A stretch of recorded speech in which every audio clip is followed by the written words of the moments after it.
Hello, I'm here today for a live Q&A session with Nicholas Wilton. Just waiting for him to hop on. So I've emailed his team. Hopefully he'll be here soon. But I just wanted to hop on and talk to you all about a workshop that's happening right now called Art of Your Life Workshops. Now, I took part in this workshop with Nicholas Wilton. It was a few years ago now. It must have been 4 or 5 years ago, the first time I ever did this. It's 6 p.m. here in the UK. And I'm hoping it's gone live on Facebook because Facebook was down earlier. So, but yeah, we are going live now. So let me know in the comments who's taking part in the workshop. I'd love to know. And there are 2 workshops that have been released so far, design and value. And so Nicholas has been teaching these workshops now for many years. I came across him about 4 or 5 years ago. Hello, Morag. Hi, Lou. Can see you all tuning in. Hi, Sabina. And so, yeah, I took part in them a few years ago. And I love returning back to this year after year because it's the foundations of visual language for me. And when I first went through the training, and if you're not signed up, by the way, the link is above to go and sign up. You can watch on double speed. The trainings are about 20 minutes long. So you can watch on double speed, which is what I did today, because I just got back from a writing retreat today and I quickly whizzed through the 2 videos. And if you've never, ever gone through this training before, it's kind of like a light bulb that goes off. Nicholas has got a really great way of being really kind of open with how he approaches this. So he does lots of demos. So if you're taking part in the workshops, there is a pop-up group on Facebook. And after every session has gone live, he's doing demos. And I really recommend taking part in those too, because he'll talk through the training first of all, and so design and value are the first 2 that have gone live, and then he'll actually show you, and this is where I just think the gold is in the workshop, because he'll actually show you what these principles mean in real life. And so for me, when I was going through the design, and Nicholas shows on the screen, you know, how we make something more interesting by creating differences. And I think for me, that's been one of the biggest things that I've taken away from the training. It's stayed with me after all these years. And I've said this before, but not even just in my own art, but you'll hear it in music as well. Like musicians will create differences in music, and you'll kind of have like a, you know, a tempo, and it's building up and then a crescendo. And that is because as humans, we like those differences. We're attracted to quiet and then a loud sound, and it's the same in art. And so one of the things that I think has enhanced my life from taking this is the ability to be able to see that in other people's work as well as my own work too. So I've really started to lean into, when I look at other people's artwork now, I kind of have the formal elements in my mind, but the differences aren't ever talked about in the formal elements. And when I talk about the formal elements, it's those elements that we learn at art school, or you might have learned by taking an art class, which is form, composition, color, tonal values. And that's the way art is constructed to create a visual piece. It's made up of these elements. And so line is another element. And so I thought I knew a lot about art before I did Nicholas's training. And then when I went through it and really thought about differences, I was like, wow, this is actually a really, really important part of being an artist, knowing these differences. And so that's one for me. And by the way, if you've got questions here, please do ask. I don't know where Nicholas is. He's supposed to be here. I've just sent his team the link. So we'll see if he comes. If he doesn't, then it's fine. I know he's really busy and we have this scheduled, but we'll see. And I'm just glad that we can do this on Facebook, because Facebook was down earlier. So let me know in the chat if you have gone through the training so far and you've got any questions. Let me know. And if you're actually having a go at this, and what I would love to know is if you have gone through the training and you've looked at that first video and looking at differences and tonal values, I would love to know in your own artwork that you've already created, if you can identify those elements in your work. So this is a great exercise to go back to other pieces that you've created, and start to look at your artwork in that way, looking for areas where you've maybe created differences and you just didn't realize it. Because a lot of the time, we're making art intuitively, and when you're making something and you're like, oh yeah, that feels right, or that looks right, but you don't actually know why. It just feels right.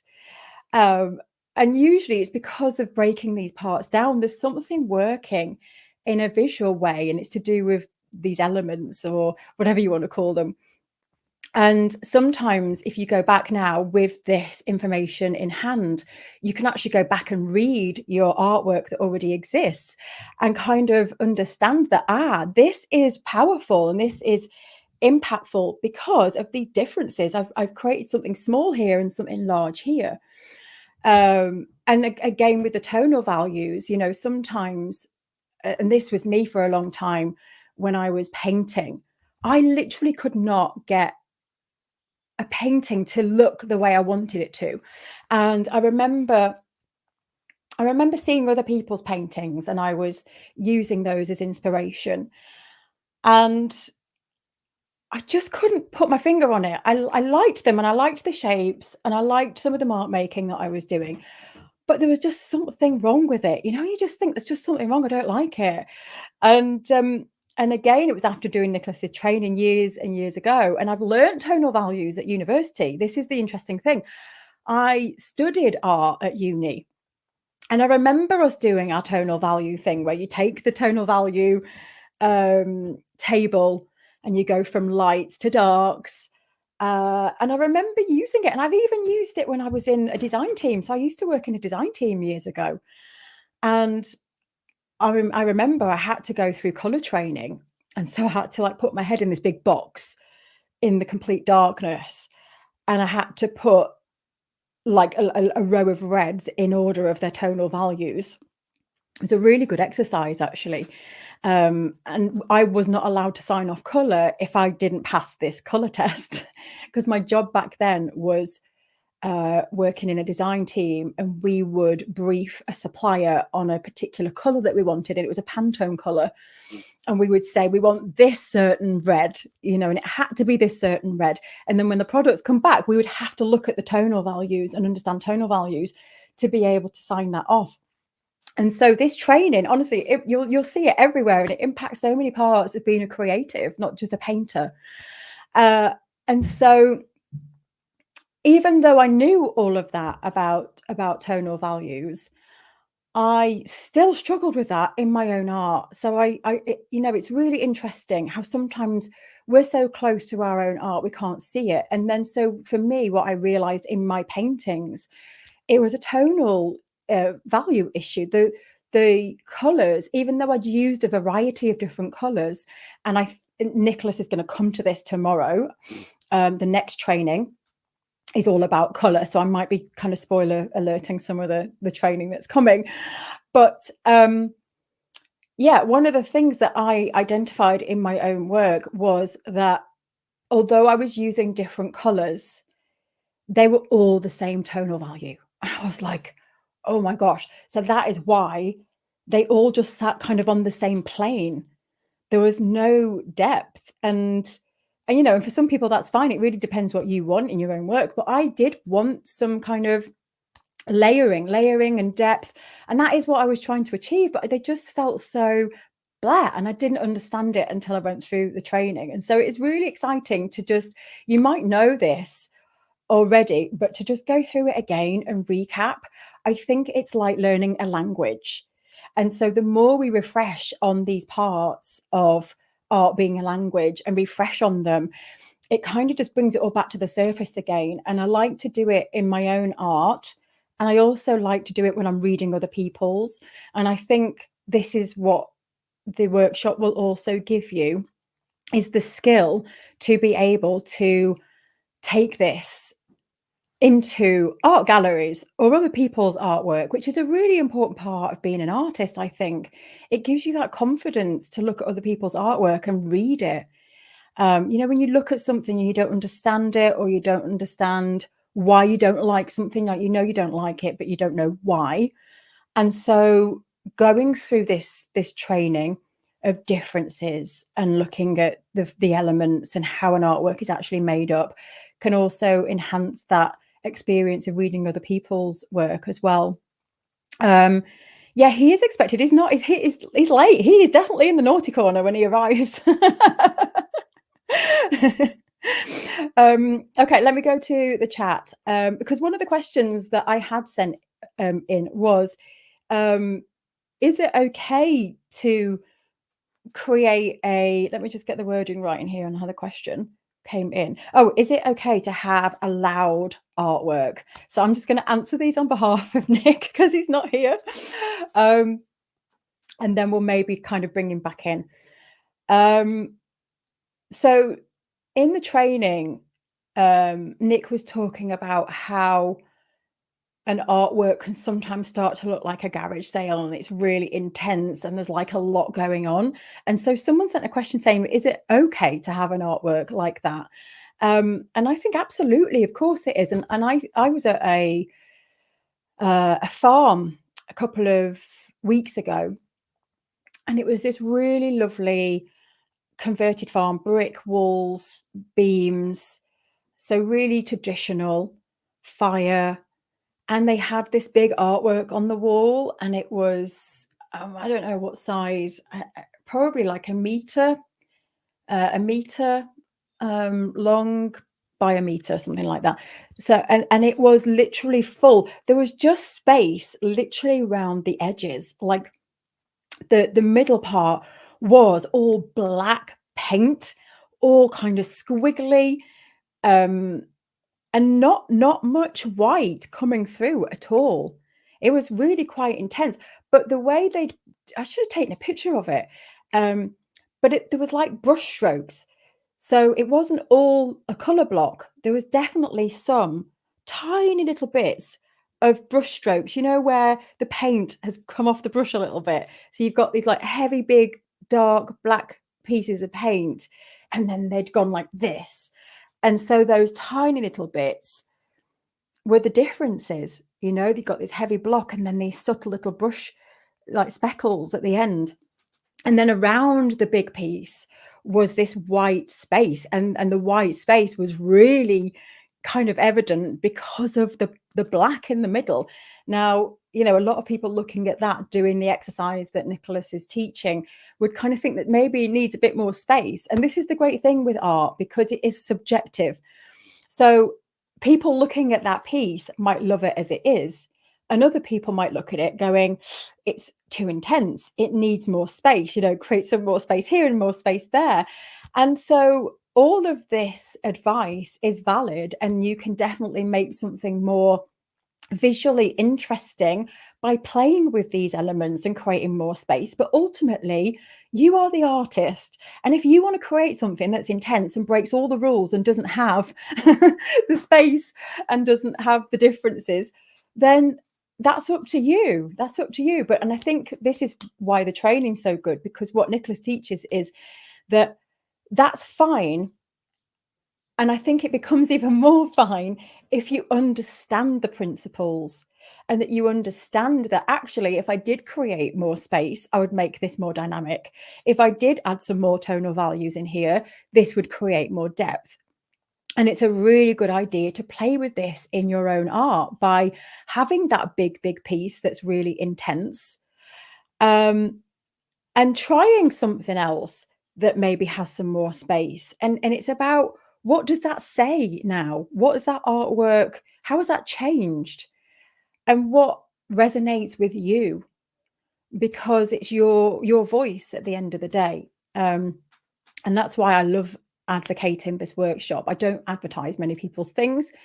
But this one I do because I just think it's the foundational stuff that's really, really good to come back to.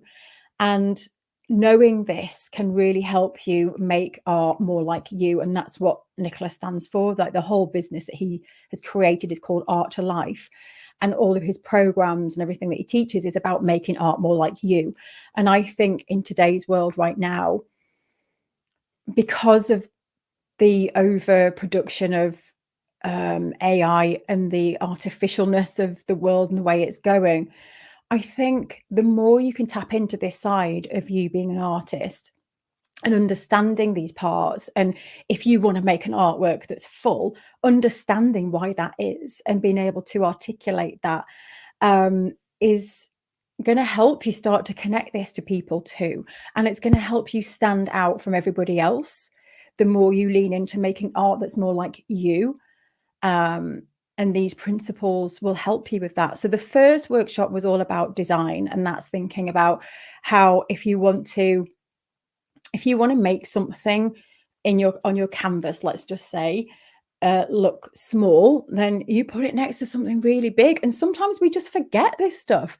You know, as artists, when we're creating something, we forget to just take that step back sometimes and go, oh, okay, hold on. Like this, for example, this piece here. I was thinking about the differences when I was making this one. And so for me, I I really wanted this smooth curve. And so to emphasize this smooth curve even more, I created really, really textured, rough surface against that smooth bit. So now that smooth bit just even, I just love this. That's my favorite piece, a part of this piece. I love that smoothness. It's because of all of this, making that emphasize even more, if that makes sense. So I think if you've got a current artwork that maybe isn't working, or you've got something in the artwork where you want to emphasize it even more, there's a part maybe that you really want people to look at. So I think, again, thinking about artwork in this way as like a journey. So, and sometimes you can overthink this. I just want to add this catalyst because for me, there's two parts of making for me, and I'd love to know your thoughts on this. And one is definitely kind of making through your subconscious. You're in it, you're in that zone. Do you know when it's just like you're fully absorbed? You're not even thinking. It's almost like someone else is doing the carving or whatever it is, and time just goes. And you never want to take that part of being an artist away. And then the other part then is the logical. It's looking at this objectively with the head and going, oh yeah, I don't like that bit. Maybe I need to carve this bit back. Or and it's getting that balance sometimes between those two. And if you are just completely absorbed, sometimes it's about coming back up to the surface and looking and thinking, what do I want here? Where do I want the viewer to look first? And what's important in this piece, and maybe what isn't so important. And for me, this bit was important.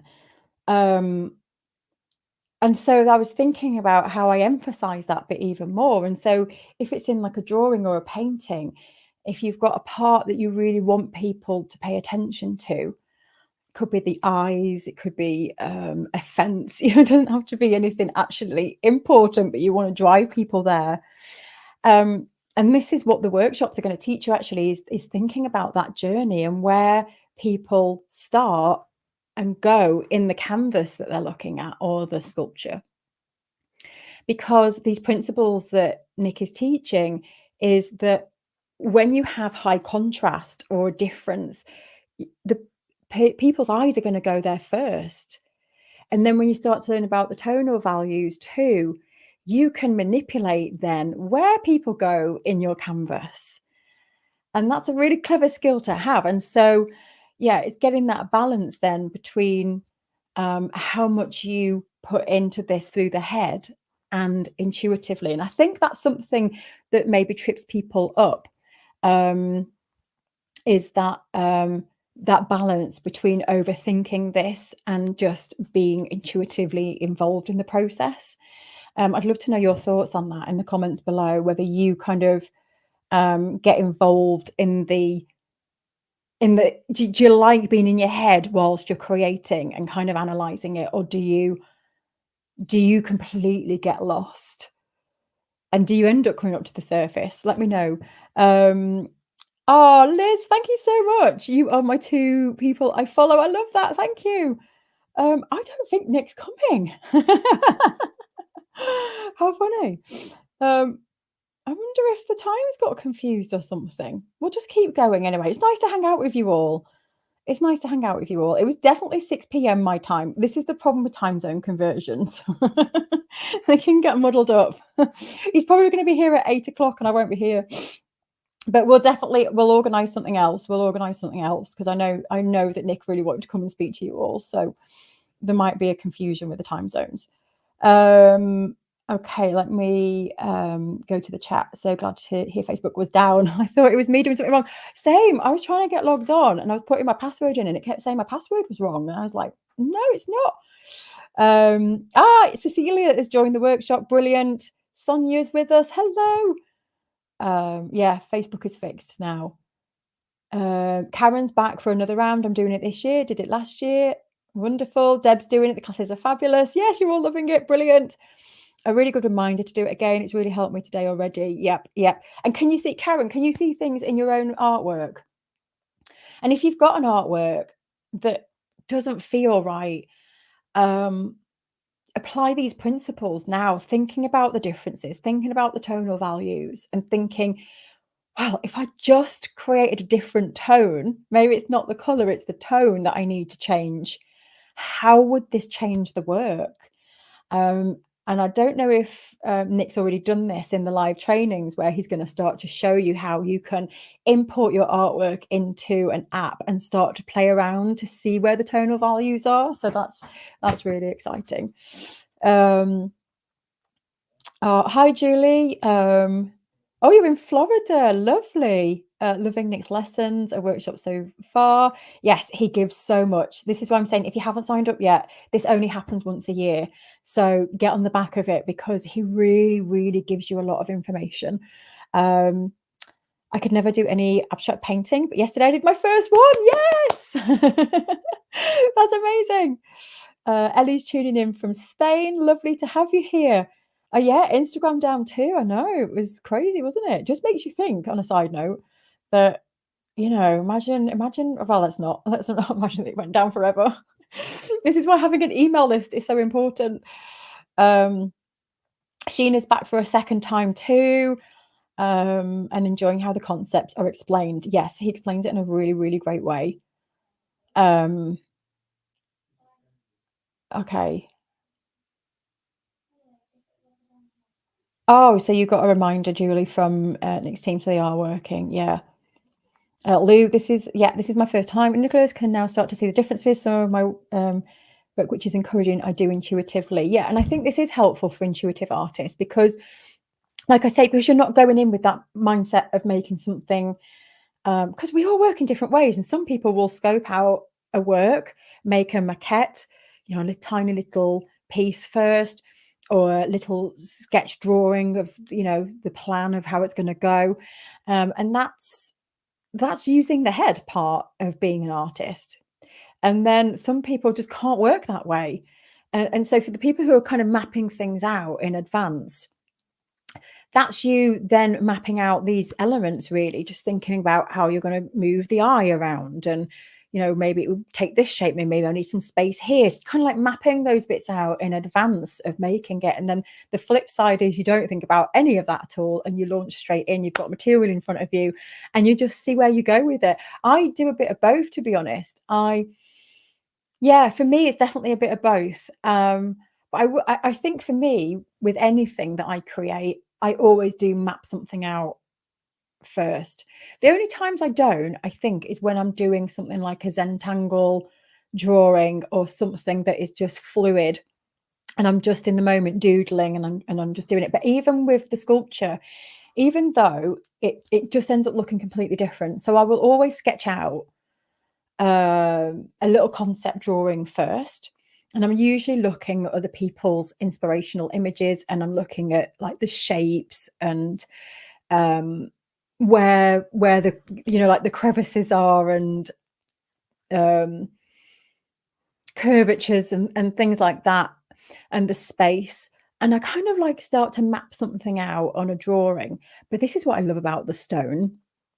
For me, anyway, when I'm working with the stone, I have this idea, but then when I start carving with that idea in my mind, it feels like the stone has its own. It's really strange. It feels like it's talking back to me. I only think I could share that with you all. I know my non-artist friends would be like, "We need to go and get her help." But I do feel like it becomes this. It's like backwards and forwards, and I'm going to create this shape here, and it's like, no, no, you're not, and it kind of breaks off, and I love that about the carving, because it does feel like this two-way thing. So although I go in with an idea, it then starts to take on its own life. But I am still throughout the process thinking, and I think it becomes like a muscle that you're growing as well the more you do this, because you start thinking about these principles without even realizing they become ingrained. It becomes part of your art language. I always think in our minds we've got this kind of bank of art tools in our head. So over the years, the more you create, you'll feel something that works, and you go, oh, I like that. And it stores in the brain. The brain goes, I liked that. I liked that tool. I liked that wiggly line. And it almost kind of goes into a storage unit in the brain. And then so when you next come to create something, it's not working, and you'll go, well, let's just put that wiggly line in. And then the more you do that, you're kind of creating this bank of elements that just end up coming naturally out of you. And then it becomes a default that you start to feel that, oh yeah, this hasn't gotten as many differences, or this doesn't, it feels too heavy, let's lighten it up a little bit. And it becomes then this more intuitive part. And I just want to reiterate this for people who are maybe just starting out as well, because this can be really daunting when you're starting out and you can't see these things in your work. You can't see what he's talking about. You go, I can't see the different tonal values. I can't see it. Because remember, it's like a language, it's like a muscle. And so the more you do it, the more you will see it. And if you can't see it in your own work, take it out into other people's. Try this exercise by looking at other people's artwork and looking for the differences, looking for the tonal values, and you'll start to learn it yourself. So um um Fiddle Jewel, hello. Well, this is supposed to be a Q&A session with Nicholas Wilton, but he's not here. We're thinking that maybe there may have been a crosswire with the time. They sent me an email saying 6 p.m. UK time. And I have sent a link to remind, but he's not here. So we're going to keep going, and we'll probably end up rescheduling a Q&A. I'll hang on just in case he hops on. But yeah, we'll definitely reschedule and get him back in. And if you have got questions, by the way, just let me know in the chat below, because I can get those answered for you. But I'm sorry if you've just landed here as well, you might not know we're actually talking about a workshop that's going live. The link is above if you want to go and check it out. It's run by Nicholas Wilton, and it's about the principles of making art. And it's called Art of Your Life. And it's really honing in on you making art your way, but using principles to really make the art impactful. And you going back to that impact, sometimes you can change something so subtly in your artwork and it can just transform it. So going back to that difference, if you've got an artwork landscape, for example, and all the shapes and everything are looking the same size, and you really want to emphasize the scale of the landscape, just by placing something in the landscape that puts it into context, it's just going to make that landscape even more enormous, because now the brain is going, wow, this is mega. It's like, look at the size of this. So it's thinking about those little tiny tweaks that you can make to your artwork that can just transform it. Transform it completely. Hi, Liz. Good to have you here. I've done the exercise of reviewing earlier pieces, looked at them with this critical eye. I love it. It became so straightforward to improve the pieces. Yes. It's really empowering, isn't it? It's really empowering. And it's giving you a tool now to be able to take this forward in other artworks in the future. Lou said, I realized last night in the live that using acrylic paint enabled me to be bold and more free. Oh, this is an interesting concept. This is one that I really like to talk about, is this maybe changing your materials. I don't know if I don't think Nick talks about this. I might be adding things into the mix that isn't part of the program here, but that is really interesting, to just change your material and realize that that impacts the freeness in your work. Again, I think sometimes as artists, we get so used to working in a particular way with a particular medium. And as you're going through this workshop and having this kind of playful time, it could be a good idea to just maybe use a material that you've never used before, because that could open up, like Lou, this boldness and this freeness and this expressiveness in your work. Sometimes it's the material that we're using. I found this when I was working in oils, and I was forcing myself to work with oils because everyone kept saying, you should work with oils. And at university this was, and everyone was saying, it's the preferred medium. And I understand why. They're gorgeous, they're really lovely. But I just couldn't really, they just, when I talk about the intuitive side and getting in the flow, um, oils for me, I can't get in a flow with them. I'm literally in my head constantly. And I don't know why that is. And maybe that might not be forever. I don't know. Oh, well, I gave all my oils away. I gave them all to Sharon because I was frustrated with them.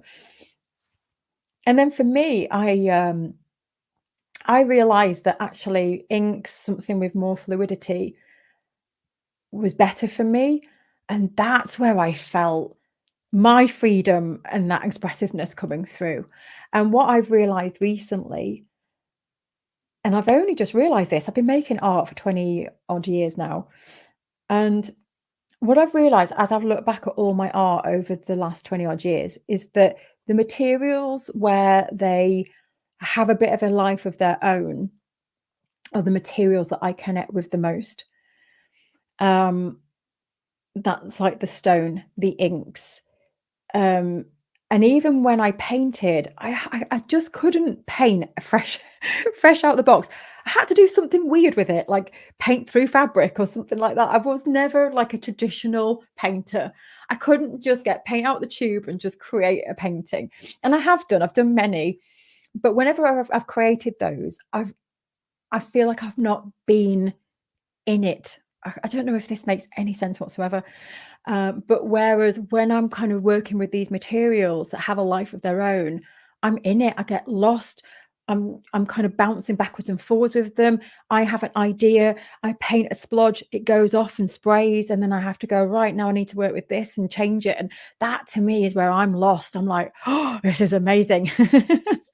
And so sometimes I think it's like playing around with those materials as well, having a go at using something that you've never used maybe. So thank you for bringing that, Lou. If anyone else has got any tips as well, as this is now turned into a different kind of session. I think, yeah. So, I think they're running a live session right now. So they must have got confused with the time zone. I reckon they're probably coming in a bit later today. But I'm just going to keep going and we'll reorganize this session. Okay, let me just check. Does anyone how long this usually takes? Do you mean the workshops? Or this session? This session would have usually been an hour, but we're going to wrap up early and get Nicholas back in to do a Q&A session. Susan, thank you. It's good to see you here. The tone of values help me decide where I want the viewer to focus their attention. Yes, and Sabina, your work, I think for you, having developed your voice over the last few years, and for those who don't know, Sabina creates these kind of really lovely, expressive, figurative pieces. And tonal values have been really important in your work, and differences, I think, because you create the contrast that we're looking at, especially in those facial features. And then there's all this beautiful kind of pattern and mark making around the face, and difference is important because for Sabina, there's the kind of realistic and representational form in the face, and then these kind of free, abstract, and that again, it's the differences, and that's why Sabina is award winning and kind of getting out there and doing all these amazing things. So, okay, oh, good to have you here. Yeah, I don't think he's gonna make it because I think there's another session going on. I've just got an email now saying we're starting, soon, so I'm gonna wrap this up because I don't want you to miss that session if there's a session going on in the Facebook group. I think there's been cross wires with his team. I need to go back to them and figure out what's gone wrong. We've never had this happen before. I've been doing live sessions for 8 years, and we've never, ever had a cross wire with a live session. It's probably the time zone thing. Julie says a colleague who was learning, who is a learning scientist, says that 80% of what we know is below our verbal, logical, conscious level. Oh, I love this so much. I think that space below is where we are in that flow state. Yes, love that. I had to take a screenshot of that because I'm really interested in that part of our brains and creativity. It's amazing. No goodness knows how I painted one of my 100 landscapes whilst listening to Nick's lessons. Brilliant. I completely get lost when I'm working, but at some point I have to rationalize and see what's working and what isn't. Yeah. Oh, Janet's with us. Lots of our best year yet in person here. All right. So Meta's been up and down all day. Liz says, I think when I start, I'm bolder, then the adrenaline winds down, and then I tend to go more logical and analytical. Do you find then, Liz, that hinders the work then? Because that is the danger, I think, sometimes, is that when we get too in our heads about the differences and the values, it can just make our brains freeze. And I know that's how it's been for me sometimes. Like sometimes I've just got so in it that I just can't, yeah, I'm overthinking it. And I think if you ever get like that, the way I solve that is I just stop. I just stop. It's like even with this piece, I was completely overthinking this piece. I don't like the back of it at all. And I was trying to create a difference there between the front and the back. Like it's a different experience from that way. And you know, you end up sometimes just thinking it too much, and you just got to leave it. And I leave it, and it's like there's an art piece. Let's just get on with the next one. I think if you know, and that's the thing to remember is that sometimes we're not aiming for perfection. We're just aiming to get something out there, something that resonates, and then delve and shelve is what I talk about. Take things from that piece that worked and get it into the next piece and just keep making, just keep moving.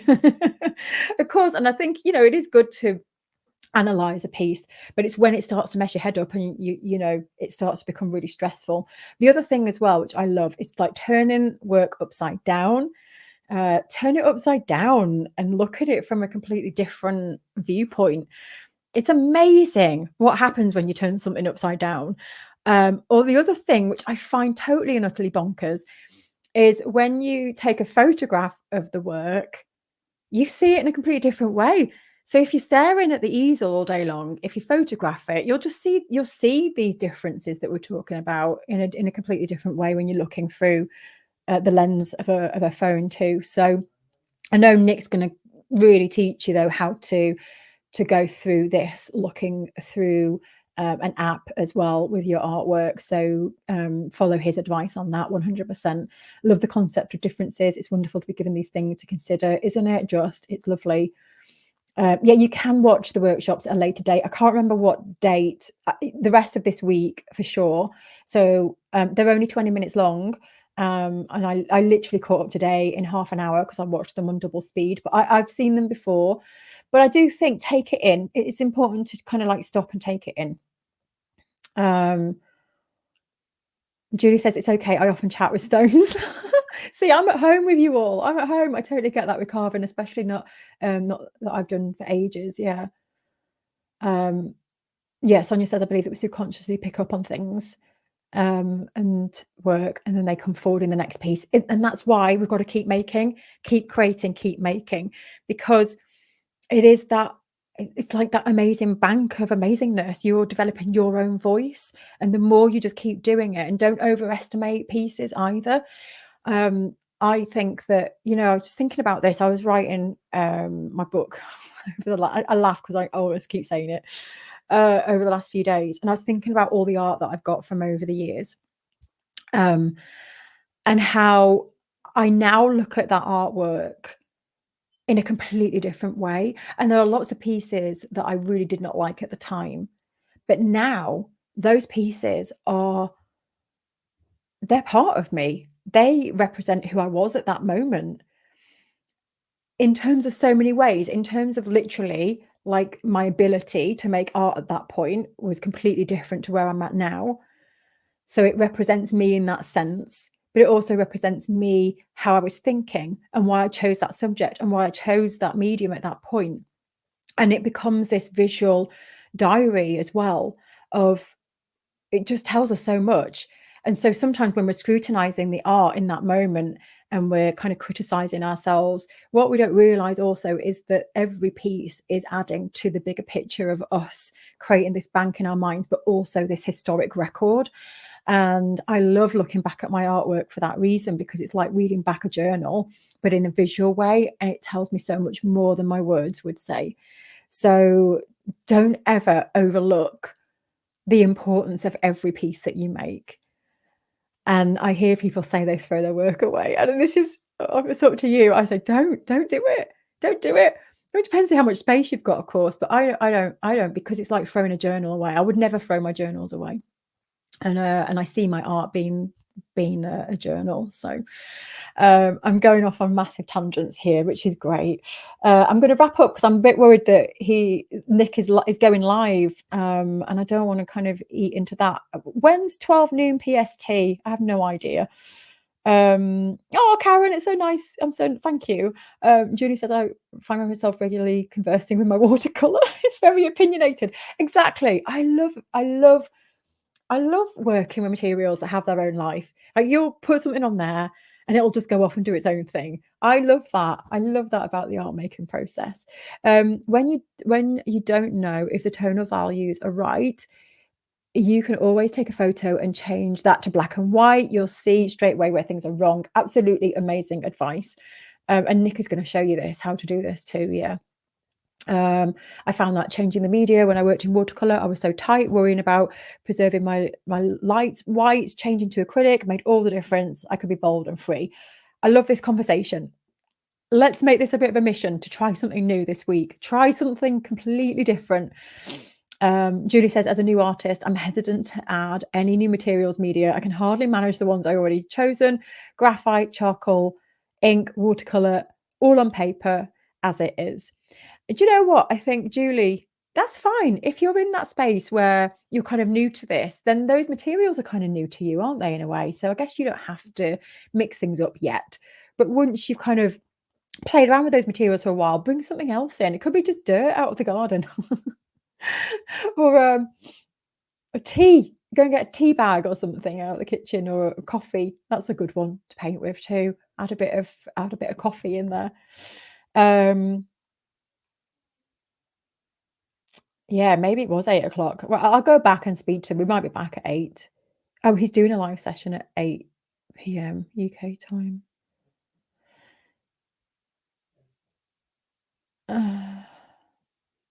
Oh, okay. Yeah, but I don't think that's the one we're doing. I don't know what the mix-up is. I'll find out and let you know. Oh, well, it's been nice to hang out with you anyway. Thank you for tuning in. I'm just going to check the comments before I go. Oh, yeah, Lou said I did that for the first time with the work today. I turned it upside down. I preferred it. Yeah, I've done that before. Used to be this way. Now you turn it this way.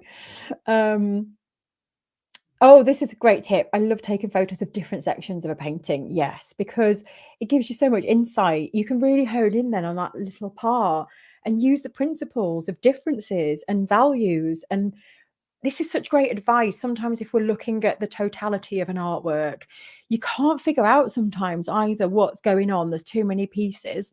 And if you kind of section it out, even just into quarters, it enables you to just break it down. It's like breaking down the steps of climbing a mountain. If we just break it down to the next step, it's not so overwhelming. And it's the same for your own art. Sometimes just break it down and like analyze it in a tiny little part, and you can really hone in then on what that bit's doing. Um,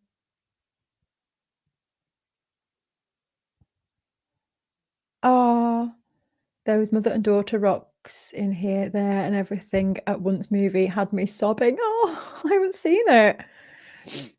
Susan said, "I'll bring the indoors from the studio. They look entirely different in a different setting." Yes, that too.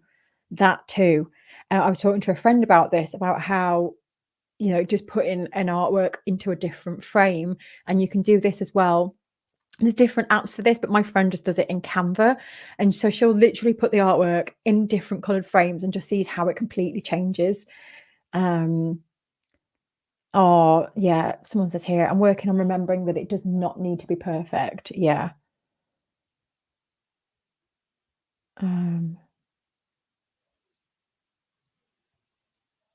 oh, so it's 8 p.m. So yeah, so they're going live at 8 p.m. Okay. I love what you're saying. Even the hard pieces are so healthy. Yes. Okay. Yeah. All right, so I'm not eating up the time. I was worried that I was worried that there was a live session on now and that there'd been cross wires and I'm taking you all away from his session, which I'd rather you be at. I can talk for another hour. I won't though. I won't, because I'm gonna save it. I want to save it. I'm gonna find out where he is and then we'll bring him back in. And then I want you to rev up all those questions for him. Do double the work. Lisa, yeah, thank you for bringing up throwing artwork away. I stopped recently. I was so close to it today.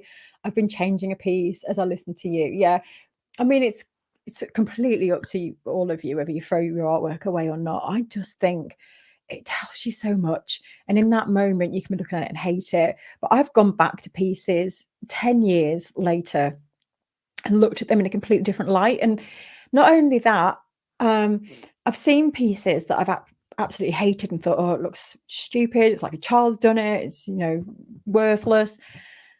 But then I've gone back and looked, and as I'm learning more about myself as a creative and what I'm drawn to, I've really started to understand that my word is imprint, and I'm interested in things that leave an imprint, and I like working with materials that have a life of their own, and I'm noticing when I work better, and I've been making art for decades, and it's only just starting to make sense now. It's so strange. And when I look back at previous artworks, I can see these influences that I'm drawn to now in the work from decades ago. And I know this is not new. I know that this has always been in me. It's evident from the previous works. I'm like, this is what I was trying to do here. And I make sense of it now. And so again, I just think the artwork is all about what we're discovering about ourselves as well. It's not necessarily whether it's good enough to sell. That's just, not the way to value the worth of your artwork, because it means so much more than that to you. So yeah, I'm revved up about this. Julie says, I'm laughing hard looking around at the tea, coffee, dirt options. There are already some inadvertent tea and coffee marks, spilled dribbles in my sketchbook. I love it. Oh, you've got the kind of sketchbook that I have. Thanks for the giggle. You're welcome. The other thing you could do, though, Julie, just going to throw something out there. If you've got enough things to go on, then ignore this. But as you're working with charcoal, one of the great things that I did at uni was we got big, massive sticks, like huge sticks, and stuck the charcoal onto the end of a stick, and the canvas is like, a meter away, and draw with it. Oh, do you know what? I'll never forget that exercise. That is freeing. That is freeing. It was so good. Oh, I feel like having a go at that myself now. I've just said that out loud. Michelle says, yeah, I've seen me go back to old sketchbooks and work on them. Yeah, and that's the other thing. You can take something from years ago and bring it back and paint all over it, redo it. Take a photograph of it first, but just totally redo it. We get so precious sometimes, don't we, about things? But That's why remembering that all of this is going into the storage bank, if you have thrown things away, it doesn't matter because it's in there. It's still in there somewhere. um, I think that your next piece has already started whilst you are creating your current piece. Oh, I love this so much, Anne. There isn't really a beginning or an end. Oh, you've just given me goosebumps. I think your next piece has already started whilst you're creating. I've got to screenshot that one. That's so good. That's so good. David says, yeah, I edit my cat work. I throw away very quick trials or bits that didn't work. I keep most of the others, though. I really should date them. Yes, good point. Dating, because you want to kind of look back, don't you, when 20 years and know when it was from. Michelle says you just have to be mindful of the light you photograph in, as it could look different. Yes, absolutely. That can change the colors as well.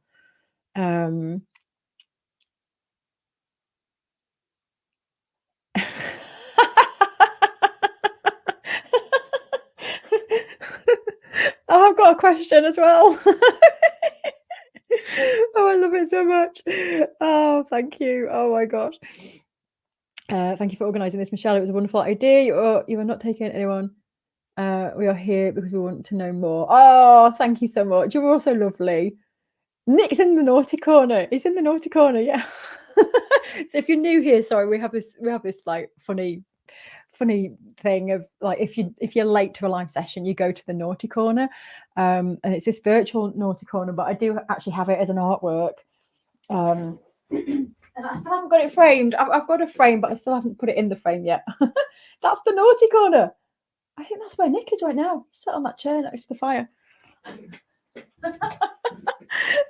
Oh gosh. Morag says I have a work I made as a teenager nearly 50 years ago. Wow. Love it. Sabina says it may sound strange, but I paint my pictures upside down in some stages. No, this does not sound strange, because I've done the same, because I heard somewhere that it should be equally balanced on both sides. When you look at her, I did this with my granddad. So my granddad there, most of that was painted upside down, because I'm not a naturally born I don't know how to say this without putting myself down. But like, creating a painting of someone realistically, as I can see them, it does not come naturally to me. It does not come naturally to me. But I really wanted to paint my granddad. He'd passed, and I wanted to paint that for my mum. And so, I did the grid, got a photograph, I gridded it up, and then gridded it on the canvas so that I could paint every little square at a time. But even doing that, the brain wants to correct the shape of an eye, because when you've gridded something up, you're thinking, surely this isn't going to make an eye shape. I mean, this just looks crazy.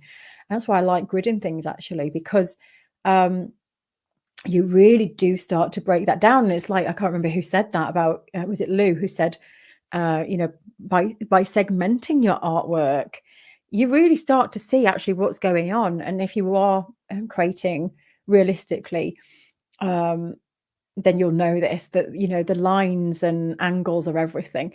And so for me, when I was painting that, my brain just kept going, an eye is not this shape, and it was almost like resisting creating a line in that direction. It wanting to put it in a different direction. It was insane.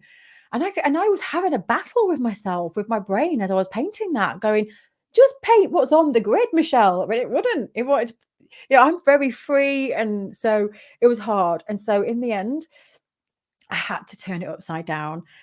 This is what I had to do with this. I had to turn it upside down, and I had to put a piece of paper over the painting and literally just focus on the tiniest little bit next, to stop my brain trying to interpret what it was that I was painting. So all I was painting was color blocks and lines and shapes and angles, and I would taken away that it was a form, that it was my granddad, especially hard because it's someone that I know. So it then reduced the image down to just visual lines and shapes. And that was such a great exercise for me. It was a game changer. Literally just, I think I got more in the flow then. I got more in the flow because I was interpreting shapes and lines instead of someone. So that's a great tip if you are practicing drawing realistically. So yeah, thank you for that, Sabina. Creating it upside down is such a great idea. Michelle says, when I started writing about my artwork, it was scary, like looking at my files, my life's journey. Sorry, yeah, my files. It's my dyslexic brain. You know, I don't usually do lives this late. Do you know what? I don't usually do lives this late. I even had to have an afternoon nap earlier because I knew I was doing this session at 6 p.m. It's only 6 p.m. UK time, but I'm not a night person. I get really tired and jumble up my words the best of times, but on a night time even more so. So I had a nap. Right, I'll go through the rest of the comments. So I can talk. I mean, I've kept this going for an hour now. Thank you so much for hanging out with me. It's lovely to have you here, and we'll get a proper Q&A sorted. Matisse did that with mark making, a lawn stick thing. Someone from the London Drawing Group does a workshop with that. I love it. Yeah, it's so fun. We've got to make it fun. And scrap pieces can be turned into collage material. Yes. Yeah, I like that, Julie, a lot. David says that some of my abstract works, I still don't know which way around they go. Do you know, with the sculpture there, that sculpture there, that that was made to be like that, but then recently it got put like this. It got put like, how was it? Like that. I was like, yeah, I like it like that. And I've had that sculpture for about 20 years. No, not 20 years. Yeah. Yeah, 20 years. That sculpture's probably nearly 20 years old. No, I can't remember. It's a lot. It's old. And I've had it for such a long time, and it's always been one way. And this is crazy. This is I don't know if anyone else gets like this. It only occurred to me to go, well, it was an accident and it went the other way. And I went, oh, that works really well that way. 15 years later. Ding. Oh dear. I know the naughty corner looks pretty damn cozy. It does. I actually think we need a new naughty corner, David, because that one, I love that piece so much. It's one of my favorite artworks because it has all the references that I dribble out of my mouth, and there's like references to cornflakes because my children came in once when I was on a live session going, we've spilt cornflakes, and there's a carton of cornflakes on the shelf. I just love it so much. So there's all these references.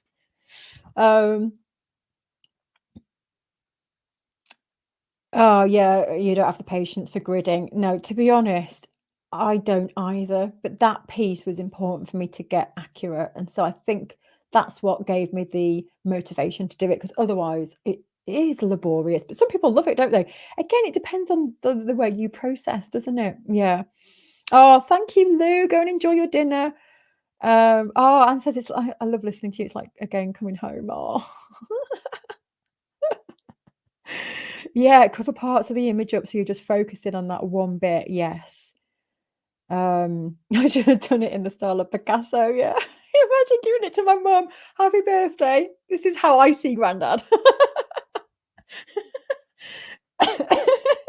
You crack me up. Yeah, we've just had an hour hanging out. I know. It's lovely. Morag's got a copy of the Naughty Corner next to my chair. Brilliant. I have got a lovely frame down there. I just don't have a back for the frame. Bernie's with us. Hello. Once done, does the portrait of your grandfather resemble? Oh, yes, Julie. And all of my family. I cannot tell you how it is my granddad. It is my granddad. And it's like all my family still now. That came back from my nan's. Because she passed away last May. Yeah, I think the family was shocked that I did it, actually. They were shocked. And to me, there's still parts of that I scrutinize, like the creases in the shirt, but I still love it. I still love it. I know there's bits, if we were going to critique that, I know. I don't care. I don't care because you're right, Julie. It resembles him in the way that I wanted it to.